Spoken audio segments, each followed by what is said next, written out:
years after his creator was laid to rest, Dracula lives on as the most famous vampire in history. But this Transylvanian noble, neither the first fictional vampire nor the most popular of his time, may have remained buried in obscurity, if not for a twist of fate. Dracula's first appearance was in Bram Stoker's 1897 novel of the same name, but that was far from the beginning of vampire myths.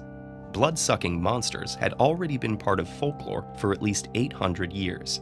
It was Slavic folklore that gave us the word vampire, or upir in Old Russian. The term's first known written mention comes from the 11th century. Vampire lore in the region predated Christianity's arrival and persisted despite the church's efforts to eliminate pagan beliefs. Stories of vampires originated from misinterpretations of diseases such as rabies and pellagra, and decomposition. In the case of the latter, gases swelling the body and blood oozing from the mouth could make a corpse look like it had recently been alive and feeding. Vampires were described as bloated, with overgrown teeth and nails. This gave rise to many rituals intended to prevent the dead from rising, such as burying bodies with garlic or poppy seeds, as well as having them staked, burned, or mutilated. Vampire lore remained a local phenomenon until the 18th century, when Serbia was caught in the struggle between two great powers, the Habsburg monarchy and Ottoman Empire.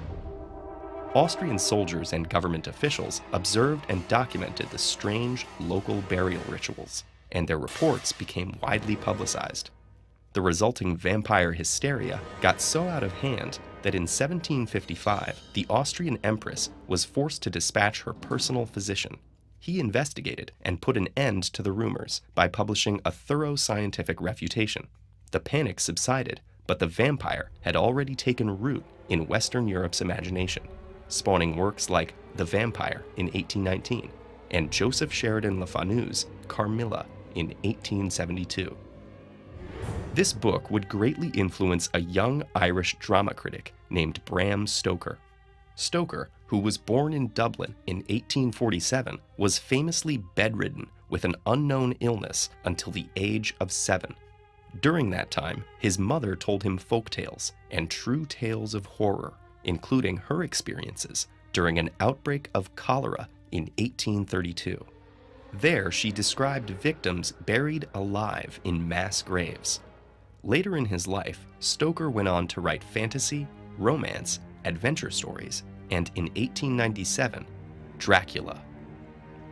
Although the book's main villain and namesake is thought to be based on the historical figure of Vlad III Dracula, or Vlad the Impaler, the association is mostly just that they share a name. Other elements and characters were inspired directly and indirectly by various works in the Victorian era, such as The Mysterious Stranger. The novel, upon release, was only a moderate success in its day, nor was it even Stoker's most well-known work, mentioned only briefly in a 1912 obituary. But a critical copyright battle would completely change Dracula's fate and catapult the character into literary renown. In 1922, a German studio adapted the novel into the now classic silent film Nosferatu without paying royalties. Despite changes in character names and minor plot points, the parallels were obvious, and the studio was sued into bankruptcy. To prevent more plagiarism attempts, Stoker's widow decided to establish copyright over the stage version of Dracula by approving a production by family friend Hamilton Dean. Although Dean's adaptation made drastic cuts to the story, it became a classic, thanks largely to Bela Lugosi's performance on Broadway. Lugosi would go on to star in the 1931 film version by Universal, lending the character many of his signature characteristics. And since then, Dracula has risen again in countless adaptations, finding eternal life far beyond the humble pages of his birth.